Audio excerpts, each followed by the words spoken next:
కిస్మత్ ఉంటే ఇలా ఉండాలండి. First job 2 crore rupees of salary, full settle. First movie break, first show, first set.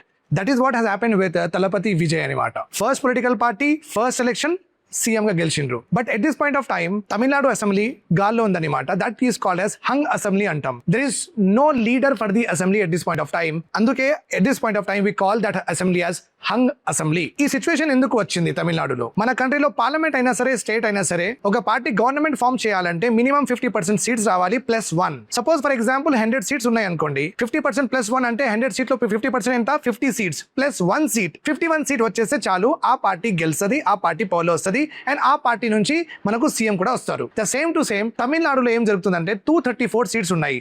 Okay, half way mark అంటే 50% +1 అంటే minimum 118 seats రావాలి ఏ పార్టీకి అయినా సరే to form the government, to become the CM. కానీ మన తలపతి విజయ్ దగ్గర 108 సీట్సే ఉన్నాయి. సో ఆయన ఇప్పుడు ఆలోచిస్తున్నారు, డిఎంకే నుంచి తీసుకోవాలా, ఏఐడిఎంకే నుంచి తీసుకోవాలా, కాంగ్రెస్ దగ్గర నుంచి తీసుకోవాలా, లేకపోతే ఇండిపెండెన్స్కి ఓకే మర్జ్ చేయాలా. He's thinking about it. Okay, ఆయన డిసిజన్ ఏముంటుంది మనకు తెలీదు. Why? Because pre poll alliance అయినది లేదు. టీవీకే ఇండిపెండెంట్గా కంటెస్ట్ చేసింది పార్టీ అండ్ గెలిచింది కూడా. పోస్ట్ పోల్లో వాళ్ళకి ఇది ఇంపార్టెంట్ కంపల్షన్ వచ్చింది, వాళ్ళు అలయన్స్లో ఉండాల్సిందే.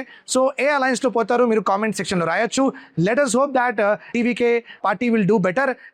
Talapati Vijay does great service to the Tamil Nadu state. Thank you. Take care.